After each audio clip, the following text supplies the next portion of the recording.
The point is that lobsters are basically giant sea insects. Like most arthropods, they date from the Jurassic period, biologically so much older than mammalia that they might as well be from another planet. And they are, particularly in their natural brown-green state, brandishing their claws like weapons and with thick antennae a whip. Not nice to look at. And it's true that they are garbage men of the sea, eaters of dead stuff, although they'll also eat some live shellfish, certain kinds of injured fish, and sometimes one another. But they are themselves good eating, or so we think now. Up until sometime in the 1800s, though, lobster was literally low-class food, eaten only by the poor and institutionalized.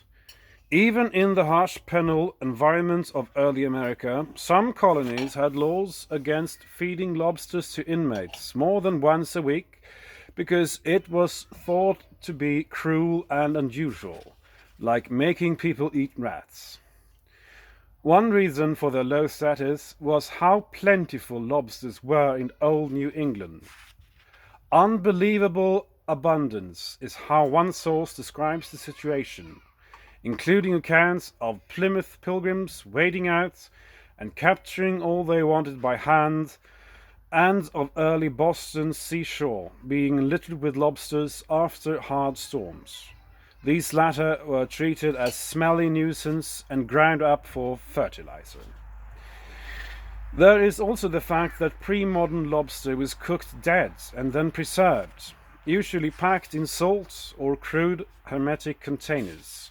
Maine's earliest lobster industry was based around a dozen such seaside canneries in the 1840s, from which lobster was shipped as far away as California, in demand only because it was cheap and high in protein, basically chewable fuel.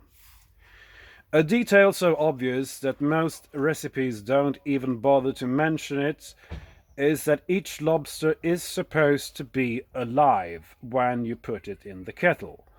This is part of lobster's modern appeal. It's the freshest food there is. There is no decomposition between harvesting and eating. And not only do lobster require no cleaning or dressing or plucking, they are relatively easy for vendors to keep alive.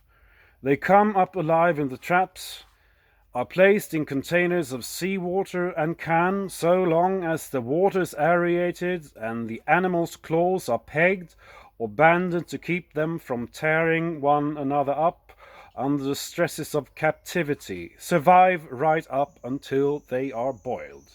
Most of us have been in supermarkets or restaurants that feature tanks of live lobsters from which you can pick up your supper while it watches you point.